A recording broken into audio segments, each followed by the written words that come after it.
السلام علیکم، میں ڈاکٹر محمد اقبال کھیرانی بات کر رہا ہوں۔ میں consultant general and laparoscopic surgeon ہوں۔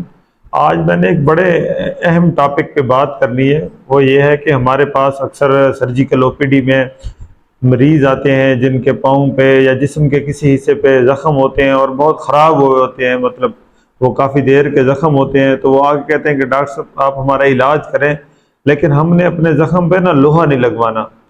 اس کا مطلب یہ ہے کہ ہم نے کوئی آپریشن یا صفائی وغیرہ نہیں کروانی۔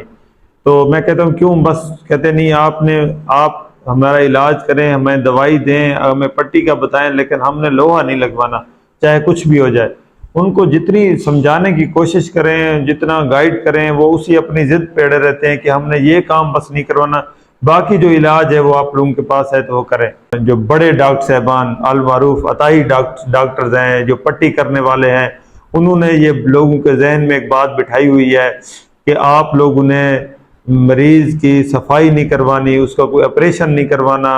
جب ڈاکٹر آپریشن کرتے ہیں تو وہ جب لوہا لگتا ہے تو زخم تو مریض کے جسم کے اندر زہر پھیل جاتا ہے، اور اس زہر کی وجہ سے وہ زہر پورے جسم میں چلا جاتا ہے۔ تو کیونکہ ان کو پتہ ہے کہ اگر مریض نے ڈاکٹر کے پاس جا کے زخم صاف کرا لیا تو زخم بہتر ہونا شروع ہو جائے گا، تو یہ ہمارے سرکل سے مریض آؤٹ ہو جائے گا۔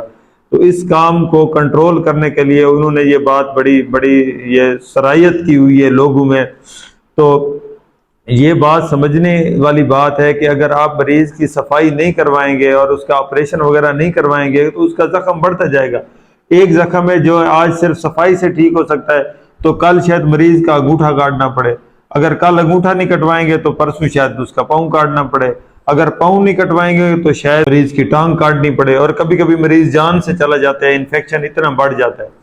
تو اس کے لیے آپ لوگ اس بات سے برائے مہربانی نکل آئیں کہ یہ جو زمانہ جاہلیت پتھر کے زمانے کی باتیں ہیں کہ ہم نے لوہا نہیں لگوانا، ہم نے صفائی نہیں کروانی، یہ ان لوگوں نے اپنی دکانداری چمکانے کے لیے یہ کام کیا ہوا ہے۔ جو اس ٹائم علاج، جو طریقہ علاج اس وقت رائج الوقت ہے، اس کے مطابق آپ چلیں، اپنے کسی مستند سرجن کو چیک کروائیں، وہ جو ایڈوائز دے اس پہ عمل کریں۔ اگر آپ کو ساتھ شوگر ہے تو آپ کسی اچھے فزیشین کو چیک کروائیں جو آپ کی شوگر کو کنٹرول کرے، سرجن آپ کے زخم کی صفائی کرے، اور اس کے بعد میں اس کی آپ کو کیئر بتائے، اور بار بار آپ اس کو دکھاتے رہیں تو زخم ٹھیک ہو جائے گا۔